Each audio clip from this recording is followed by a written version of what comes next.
Você já ouviu falar do terremoto de Lisboa de 1755? Esse foi um dos maiores desastres naturais da história europeia, que praticamente destruiu a capital de Portugal e deixou milhares de mortos. Além de causar uma enorme tragédia humana e material, o evento influenciou o pensamento filosófico, a ciência e a maneira como as cidades começaram a ser planejadas. Nesta apresentação, vamos explicar como esse episódio marcou profundamente a história de Lisboa e até mesmo da Europa. No século XVIII, Lisboa destacava-se como uma das cidades mais ricas e influentes da Europa, ocupando um papel central no comércio global graças ao vasto império colonial português. O ouro do Brasil, as especiarias da Índia e produtos exóticos da África chegavam continuamente ao porto de Lisboa, impulsionando a economia e fortalecendo a posição de Portugal no cenário europeu. Essa prosperidade refletia-se em uma cidade vibrante e opulenta, onde a elite portuguesa vivia em palácios grandiosos decorados com luxo e sofisticação. As igrejas, com suas fachadas ornamentadas e interiores ricamente adornados, eram um símbolo da importância religiosa e cultural de Lisboa na época. No entanto, essa riqueza não era distribuída de maneira equitativa. Enquanto a nobreza e a burguesia desfrutavam de uma vida confortável, a maioria da população enfrentava condições precárias, vivendo em pequenas habitações nas áreas mais densamente povoadas da cidade. O centro de Lisboa era um verdadeiro labirinto de ruas estreitas e sinuosas, onde as construções se amontoavam de forma desordenada. Essas características, comuns nas cidades medievais, tornavam a capital vulnerável a grandes desastres, como incêndios e, eventualmente, o terremoto que devastaria a região. Apesar disso, a cidade pulsava com vida, e seu porto era um dos mais movimentados da Europa, atraindo comerciantes e viajantes de diversas partes do mundo. Contudo, nem toda a população compartilhava dessa prosperidade. Grande parte dos habitantes vivia em casas modestas e em condições precárias, o que tornava a cidade vulnerável a desastres. O centro de Lisboa era um labirinto de ruas estreitas, onde predominavam construções antigas e frágeis. Na manhã de 1º de novembro de 1755, dia de Todos os Santos, muitos lisboetas estavam reunidos nas igrejas para celebrar essa importante data religiosa. As celebrações eram especialmente marcantes, com as igrejas lotadas de fiéis e as casas decoradas com velas e enfeites típicos. Por volta das 9h40, um violento tremor sacudiu a cidade, surpreendendo a todos. Estima-se que o sismo tenha durado entre 6 e 10 minutos, o que foi tempo suficiente para provocar uma destruição generalizada. Durante esses minutos aterrorizantes, o chão se movia violentamente, abrindo fendas nas ruas e causando colapso de edifícios inteiros. Pessoas que estavam dentro das igrejas e em suas casas foram apanhadas de surpresa e muitas não conseguiram escapar a tempo. Edifícios inteiros desabaram em questão de minutos, sepultando milhares de pessoas sob toneladas de escombro. Muitas das construções, que já eram antigas e não possuíam estrutura resistente, colapsaram como se fossem feitas de papel. Os gritos de desespero ecoavam pelas ruas, enquanto nuvens de poeira envolviam a cidade, dificultando a visibilidade e o resgate. Aqueles que conseguiram escapar do colapso inicial correram em direção ao Rio Tejo, acreditando que ali estariam a salvo de novos tremores.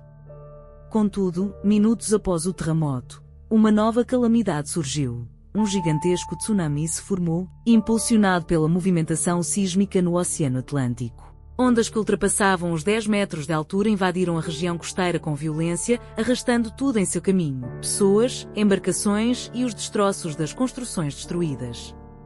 O impacto foi devastador, deixando um rastro de destruição e desespero por onde passou. Como se não bastassem o tremor e o tsunami, uma nova calamidade surgiu. Incêndios de grandes proporções começaram a se espalhar rapidamente por toda a cidade. Esses incêndios, em grande parte provocados pelas velas acesas nas igrejas e nas residências devido às celebrações religiosas do Dia de Todos os Santos, se intensificaram rapidamente devido à presença de muitos materiais inflamáveis nas construções. Casas feitas de madeira, móveis antigos e decorações religiosas alimentaram as chamas, que, impulsionadas pelos ventos fortes da época, tornaram-se incontroláveis. Os sobreviventes que ainda buscavam refúgio enfrentaram o avanço do fogo por todos os lados, enquanto o calor intenso e a fumaça dificultavam a respiração.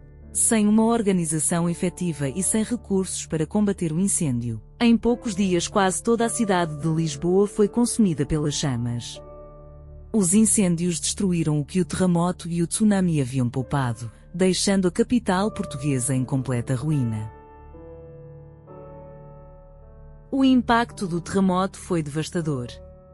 Estima-se que entre 30.000 e 50.000 pessoas tenham perdido a vida, embora algumas fontes sugiram números ainda maiores.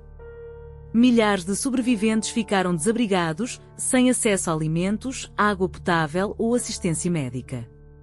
Lisboa, que antes era um símbolo de prosperidade, tornou-se uma paisagem de ruínas e sofrimento. Diante dessa situação, o rei D. José I confiou ao seu primeiro-ministro, Sebastião José de Carvalho Melo, a missão de organizar o socorro às vítimas e liderar a reconstrução da cidade. O Marquês de Pombal, como ficou conhecido posteriormente, agiu com rapidez e eficiência. Ele ordenou que os corpos fossem enterrados rapidamente para evitar epidemias e garantiu que houvesse um controle rigoroso dos preços dos alimentos, evitando abusos. A reconstrução de Lisboa foi um enorme desafio que exigiu criatividade, planejamento e uma abordagem completamente inovadora.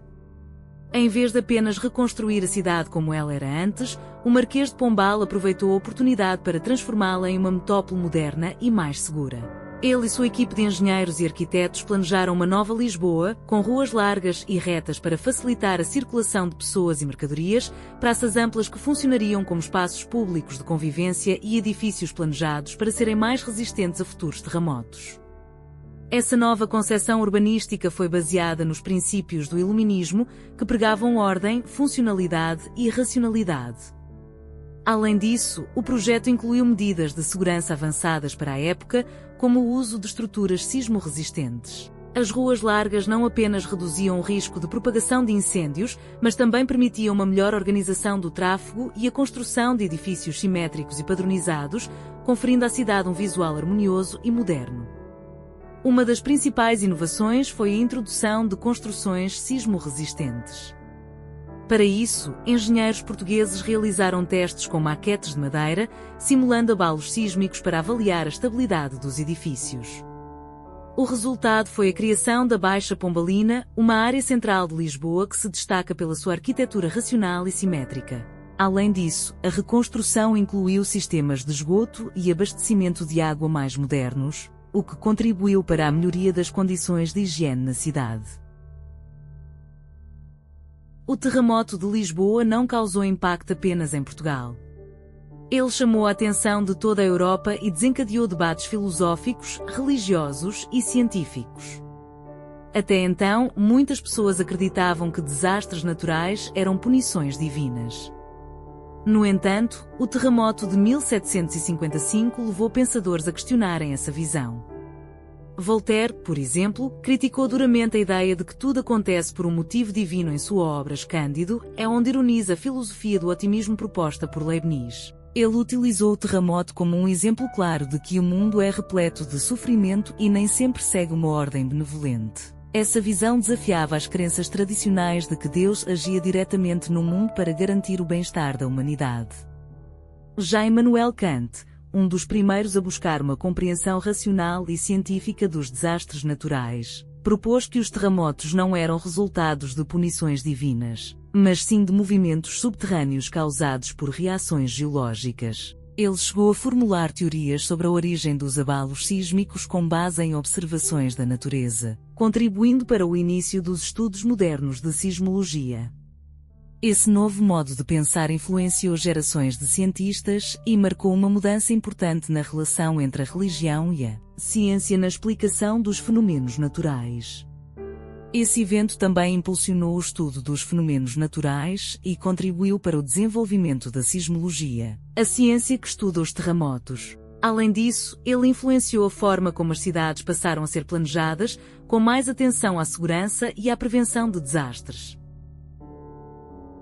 O terremoto de Lisboa de 1755 foi uma das maiores tragédias da história europeia, mas também um marco de transformação. Ele levou à criação de uma nova Lisboa mais moderna e segura e estimulou avanços no pensamento filosófico e científico. Hoje, a Baixa Pombalina é um símbolo de resiliência e inovação, lembrando-nos de que, mesmo diante das maiores adversidades, é possível se reerguer e construir algo melhor.